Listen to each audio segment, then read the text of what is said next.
Hi, I'm Jon Snow here on YouTube explaining the issues that matter. Now, a few of you have asked for a video explaining TTIP. For most of you, it's the biggest deal you've never heard of. Some campaigners say it's anti-democratic, and it was barely mentioned in the election campaign. But the Transatlantic Trade and Investment Partnership could have a massive impact on all of us.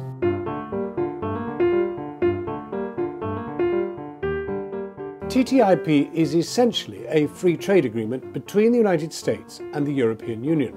It was and is supported by the Conservatives, Labour and the Liberal Democrats. The coalition said it could bring up to £10 billion a year extra into the British economy and hundreds of billions more across both continents. It's mainly a deal to cut tariffs, a tax on imports and exports, and other regulatory barriers to trade between the US and the EU countries. It means that America and Europe will introduce common standards to make trade easier. It affects industries from finance to pharmaceuticals, from food to health. Many of the regulations in the US are much less strict than those in Europe, and that is where people's concerns start to come in. European rules around GM crops, pesticide use and food additives are much tougher than those in the US. So people worry it could be used to water those down. And banking regulations put in place after the financial crash are much stronger on the other side of the Atlantic. So campaigners worry that America's rules will be weakened as well as part of the deal. The biggest concerns, though, are over something called the investor-state dispute settlement.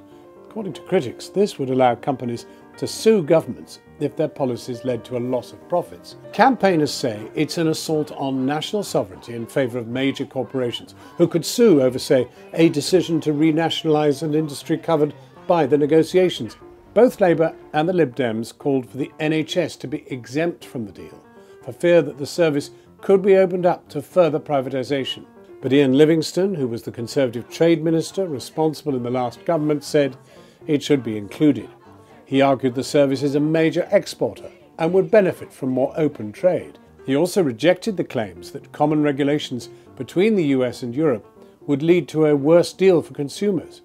He said that the deal would give us all much more choice and would help small businesses, not big companies. Still, the trade agreement has to be approved by each of Europe's parliaments and then get through Congress. So it's anything but a done deal. The election might be over, but we'll be here for a few days more, talking about the issues you care about. You can watch all our videos by clicking here, and remember to subscribe to Channel 4 News.